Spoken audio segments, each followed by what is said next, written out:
Do you know that just by existing and living your life, you're actually using up the Earth's resources and are emitting pollution? Producing something in factories and using the car or any transportation burns up fossil fuel and emits carbon dioxide. According to the timeforchange.org, carbon footprint measures how much carbon dioxide we produce by just living our daily lives. But that's not exactly it, because carbon footprint is a horribly abused phrase. According to theguardian.com, the word footprint is a metaphor for the total impact that something has, and carbon is a shorthand for all the different greenhouse gases that contribute to global warming. Using the car emitting carbon dioxide would be considered a direct emission, but we must also count the indirect emission, which happens before and during the manufacturing of the car.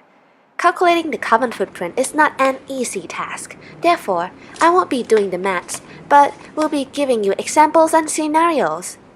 Take Mimi for example.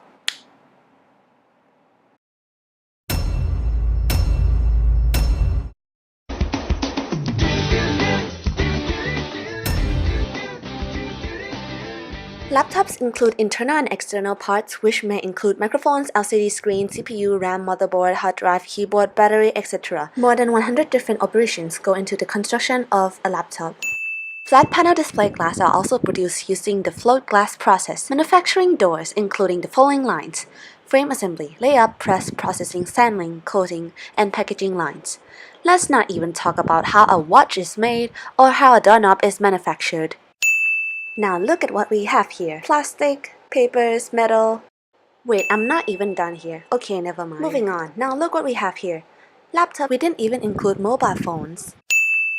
How do we make papers? We cut down some trees and then process them. Does anyone smell deforestation? I don't usually bring a camera stand or use my camera, or use that tape or that card thing at the back there, but just count that into the carbon footprint since. Oh, and look at that. More papers and books and plastic in my bag. And that water bottle is also made of plastic. And all these pencils and pens. There's absolutely a carbon footprint associated with bicycle use. From the manufacture and shipping of frames and accessories to the carbon footprint of the foods you eat to fuel your bike. How are we gonna reduce our carbon footprint? Avoid processed food. Although they're convenient, the process of manufacturing them creates a lot of carbon and pollution. Avoid traffic. Lower the amount of energy, water, and electricity used. Use LED lights, LEDs.